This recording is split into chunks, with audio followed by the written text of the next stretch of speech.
کہتے سویرے سویرے آیا تو کہنے لگا حضور مجھے توبہ کرا دے، آج کے بعد نہ جھوٹ بولوں گا، نہ حرام کھاؤں گا، نہ شراب پیوں گا۔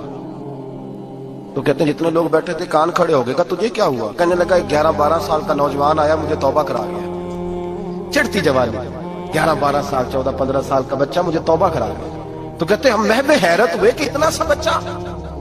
تو کہتے ہیں کسی نیک باپ کا بیٹا تھا، کسی پرہیزگار ماں کا بیٹا تھا، گھر میں تربیت دی۔ اتنے بچے تو خانقاہ بھی نہیں جاتے، اتنے سے بچے تھوڑی کسی ادارے کے فارغ التحصیل ہوتے ہیں، کس مدرسے سے پڑھے ہوتے ہیں؟ کہتے چھوٹی سی عمر۔ تو کہا جناب آپ کو کیسے ملا؟ تو وہ شخص کہنے لگا حضور کل میں گیا بازار، میں نے بغداد کے چوک سے 10 کلو مچھلی بھی خرید لی اور کچھ اور ضرورت کی چیزیں بھی، مہمان آنے تھے، وہ سارا کچھ خرید کے میں جب نکلا تو سامان زیادہ ہو گیا۔ چوک میں مزدور بیٹھے ہوتے تھے، میں نے کہا بھئی میرے ساتھ فلاں محلے تک سامان پہنچانا ہے۔ وہ بچہ کہنے لگا چچا اگر میں چلوں تو، میں نے اس کو ایڈریس وغیرہ بتلایا تو 3 دینار مزدوری طے ہو گئی سامان گھر پہنچانے کی۔ کہتے میرے ساتھ وہ نکلا اور جب رستہ طے کرنے لگا تو رستے میں گرمی بڑی سخت تھی، ظہر کا وقت تھا، ذرا ہم نے چند قدم اٹھائے، 2-4 گلیاں گزرے تھے کہ اذان ظہر کی آواز آنے لگی۔ تو کہتے ہیں بڑی منت کے انداز میں، بڑی گزارش کے انداز میں میری طرف دیکھا، عمر چھوٹی سی ہے، کہنے لگا چچا اگر اجازت مل جائے تو میں ظہر کی نماز پڑھ لوں۔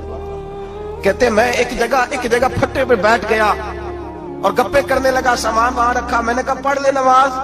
کہتے ہیں بچہ نماز پڑھنے چلا گیا، باقی لوگ دیر سے آئے، وہ نماز پڑھ کے جلدی آ گیا۔ میں نے کہا بیٹے تو جلدی آ گیا ہے؟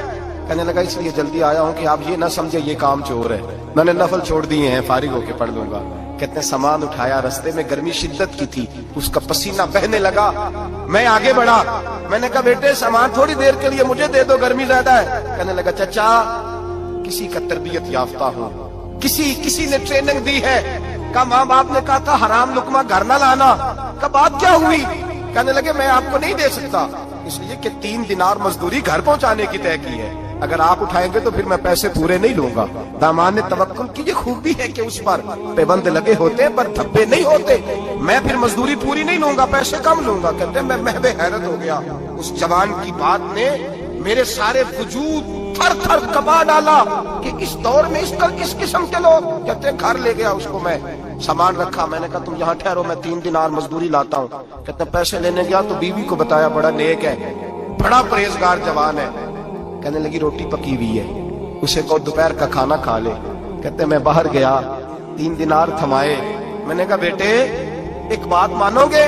تو کہتے ہیں 3 دینار دے کے کہنے لگا اب تو آپ مالک ہو گئے، میں نے نمک کھا لیا ہے، اب تو ہر بات مانوں گا، اصلہ نال جے نیکی کریے نسلہ تاک نہیں بھول دے، میں اب ہر بات مانوں گا۔ تو میں نے کہا دوپہر کا کھانا کھا لو۔ کہتے ہیں اس کی گردن جھک گئی اور بڑے دھیمے لہجے میں کہنے لگا میں نہیں کھا سکتا، میں نے روزہ رکھا ہوا ہے، روزہ رکھا ہوا ہے، نفلی روزہ رکھا ہوا ہے۔ کہتے ہیں میں اور پریشان ہوا، میں نے فوری طور پہ سوال کیا کہ اب تو کدھر جائے گا؟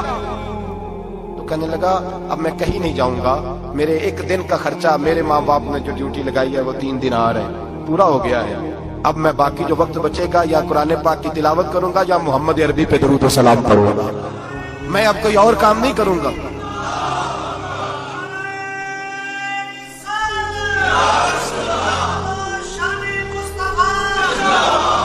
شخص کہنے لگا کہ میں نے کہا افطاری کر لینا، کہنے لگا مجھے مسجد بتا دو، میں جا کے اللہ اللہ کرتا ہوں، مجھے شام کو لے آنا۔ افطاری ہمارے ساتھ اس کی طے ہو گئی، مسجد چلا گیا، مغرب بعد لینے گیا تو کہنے لگا عشاء کے بعد آنا، اب تو میں نے پانی سے افطار کر لیا، کھانا کھانے جاؤں گا تو جماعت رہ جائے گی۔ کہتے ہیں عشاء کے بعد میں لایا، اس کو کھانا کھلایا، رات گہری ہو گئی تو میں نے کہا تو سو نہیں جاتا؟ کہنے لگا کوئی عرض نہیں، کبھی دور مزدوری کرنے نکل جاؤں تو رہ بھی جاتا ہوں، گھر والوں کو پتا ہے۔ کہتے میں نے مسافر خانہ کھولا، یوں سمجھیے ڈرائنگ روم بیٹھک میں نے کھولی، اس کو سلا دیا، میں اور میری بیوی اپنی معذور بیٹی کو روٹی دینے گئے اور ہم نے جا کے اس کو کھانا کھلایا جو ٹانگوں سے معذور تھی، اور ساتھ کہا کہ بیٹی آج بڑا پرہیزگار جوان ہمارا مہمان ہے، آج چڑھتی جوانی اور تقوی کی روشنی اس کے چہرے سے چمکتی ہے، کیا بات ہے، بڑے ہی اچھے گھرانے کا تربیت یافتہ ہے۔ کہتے ہیں بچی کو کھانا کھلا کے لوٹے، اپنے کمرے میں سو گئے، بیٹی اپنے کمرے میں لیٹ گئی، ترس گئے تھے کہ بیٹی قدموں پہ چلے۔ تہجد کا وقت ہوا تو دروازے پہ دستک ہوئی، بڑی بے چینی کے ساتھ اٹھے میاں بیوی کون ہے؟ بیٹی کی آواز آئی ابا جی دروازہ جلدی کھولیں۔ کہتے ہیں کلیجے پھٹنے لگے، ذہن بکھرنے لگے، سوچے ہیں کہ وہ 2-1 منٹ ہمارے اوپر پہاڑ بننے لگے، دروازہ کھولا تو وہ بیٹی جس کے لیے ترس گئے تھے کبھی چلے گی، وہ اپنی ٹانگوں پہ کھڑی ہے، کبھی دوڑ کے ادھر جاتی، کبھی دوڑ کے ادھر آتی،